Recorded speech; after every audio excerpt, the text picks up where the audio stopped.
37. Inheritance and the larger family. The pattern of biblical law with regard to inheritance is now clear. First, the covenant people are, by the adoption of grace, the firstborn of God in Christ, and they have been called to serve God. Thus saith the Lord, Israel is my son, even my firstborn. And I say unto thee, Let my son go, that he may serve me, and if thou refuse to let him go, behold, I will slay thy son, even thy firstborn. Exodus chapter 4, verses 22 and 23. The function of our inheritance is our capitalization in the service of the Father towards establishing the dominion of his kingdom. Second, the blood family in the faith is a colonizing agency. While required to marry within the faith, it extends the ties and the discipline of the covenant and its law to a new household. It works to bring all associated with it into the faith. The covenant family, because it increases and multiplies, Genesis chapter 9 verse 1, is a form of family imperialism for the faith. Therefore shall a man leave his father and his mother, and shall cleave unto his wife, and they shall be one flesh. Genesis chapter 2, verse 24. The family of faith, the covenant people, whether organized as a church, state, school, or any other agency, is also a colonizing agency, in that the command in the Great Commission is by no means limited to the church. It is to every covenant man in his every capacity. Our Lord declared, All power is given unto me in heaven and in earth. Go ye therefore and teach all nations, baptizing them in the name of the Father, and of the Son, and of the Holy Ghost, teaching them to observe all things whatsoever I have commanded you. And lo, I am with you alway, even unto the end of the world. Amen. Matthew chapter 28, verses 18 to 20. We inherit in order that we might conquer in Christ's name, extending his dominion over all the earth and over every sphere of life and thought. Third, the scattering of the ungodly, as at Babel, Genesis chapter 11, verses 1 to 9, is to prevent them from realizing their hopes of an anti-God order. The scattering of the faithful is a systematic plan of conquest and dominion. The wealth of the ungodly shall flow into the hands of the covenant people, and every tongue shall ultimately swear by the covenant God. Isaiah chapter 45, verses 14 and 23. In this plan, the stranger has an important place.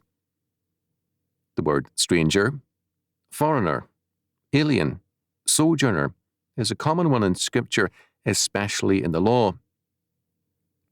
Covenant man's relationship to the stranger is very strictly governed. In summarizing some of the laws with respect to strangers, it is necessary to note, first of all, that the term stranger has reference to someone residing within the country who is from another tribe, nation, or race. The reference is not to travellers passing through. The reception of such men is governed by the laws of hospitality. Permanent or temporary residents who are aliens are meant by the usual references to strangers. Second, there are laws requiring discrimination against strangers, but the principle of discrimination is religious, not personal, racial, or national. In terms of their religious and moral background, they are to be judged fit for entrance into the congregation of the Lord, that is, as ruling members of the commonwealth of faith, only after 3 generations in some cases and 10 generations in others. Deuteronomy chapter 23, verses 3 to 8. They can be believers, but they cannot vote or rule until some generations of steadfast faith and cultural growth are in evidence.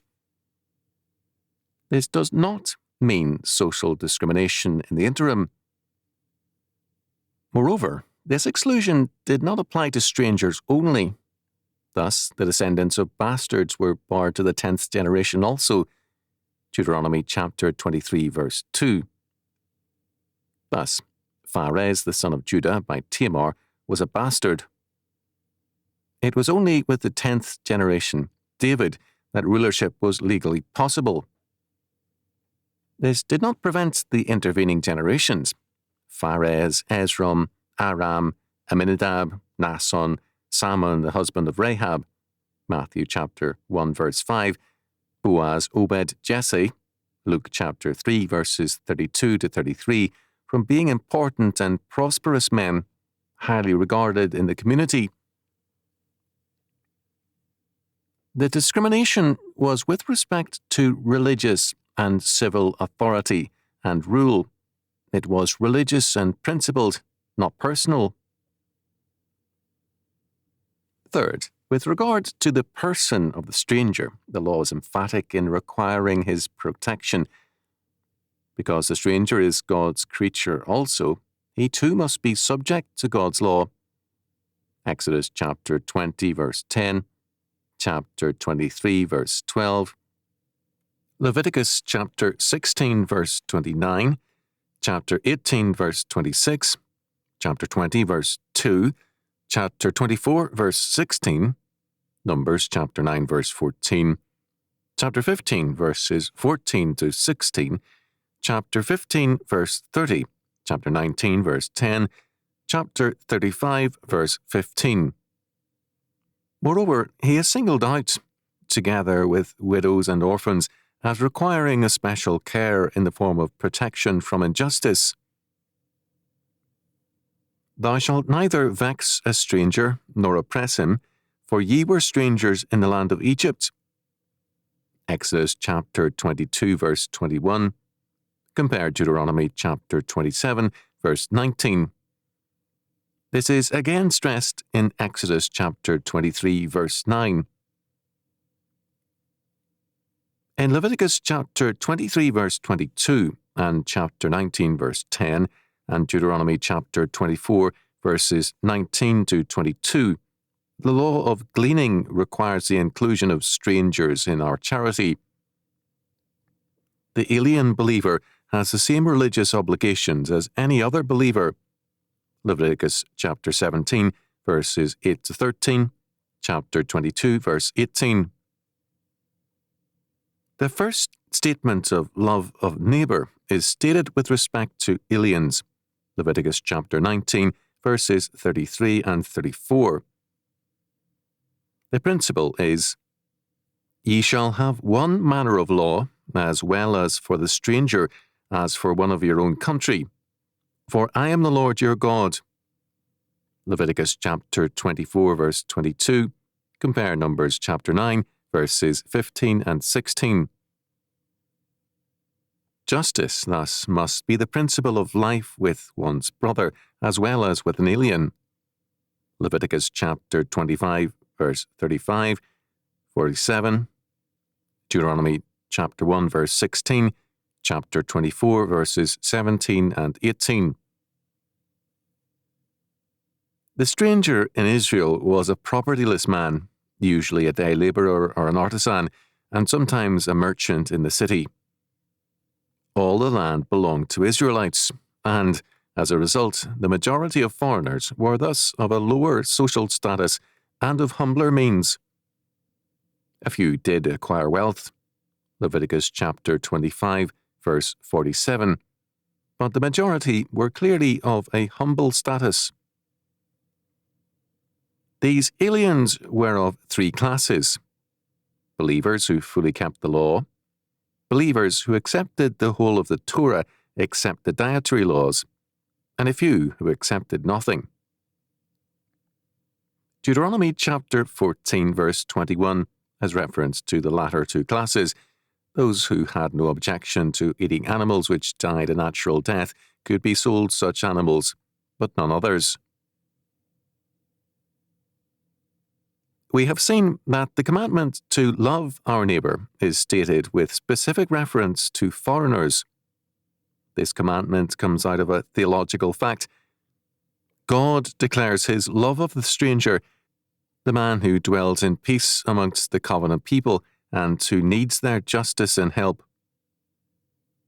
Only the Lord had a delight in any fathers to love them, and he chose their seed after them, even you above all people, as it is this day. Circumcise, therefore, the foreskin of your heart, and be no more stiff-necked. For the Lord your God is a God of gods, and a Lord of lords, a great God, a mighty and a terrible, which regardeth not persons nor taketh reward. He doth execute the judgment of the fatherless and widow, and loveth the stranger, in giving him food and raiment. Love ye therefore the stranger, for ye were strangers in the land of Egypt. Deuteronomy chapter 10, verses 15 to 19. What is called for here is not a humanistic love which equalizes all men, but a missionary love, a manifestation of grace. Moreover, these words had an intensely personal meaning for all of Israel, in that they deliberately echoed Jacob's vow at Bethel, words familiar to every Israelite from his youth. And Jacob vowed a vow, saying, If God will be with me, and will keep me in this way that I go, and will give me bread to eat, and raiment to put on, so that I come again to my father's house in peace, then shall the Lord be my God. Genesis chapter 28, verses 20 and 21. Jacob's elementary need in his flights was food and raiment. God now declares that he loveth the stranger in giving him food and raiment. The foreigner is placed in the position of another Jacob, being ready to become the Israel of God. This is a missionary love, an act of grace. Again, this same kind of love is referred to by our Lord. I was a stranger, and ye took, or gathered, me in. Matthew chapter 25, verse 35. I was a stranger, said our Lord, in need of visitation, food, clothing, and the necessities of life, and also of brotherly love. Matthew chapter 25, verses 35 and 36, verses 42 and 43. These are very obvious references to the laws concerning strangers, and to the food and raiment of Deuteronomy chapter 10, verse 18.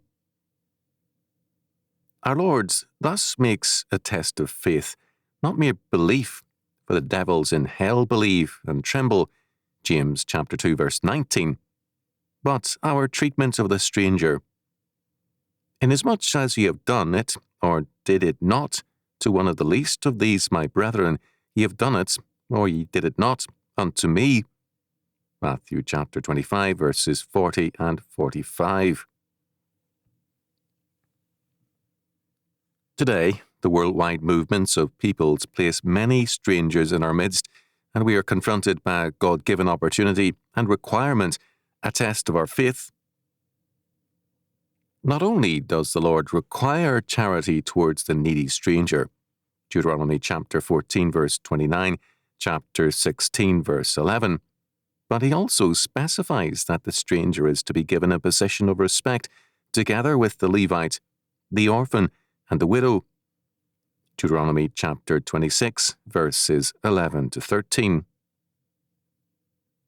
The Levite, the stranger, the fatherless, and the widow are linked as alike under the special care of the Lord, and hence of necessity under the special care of covenant man.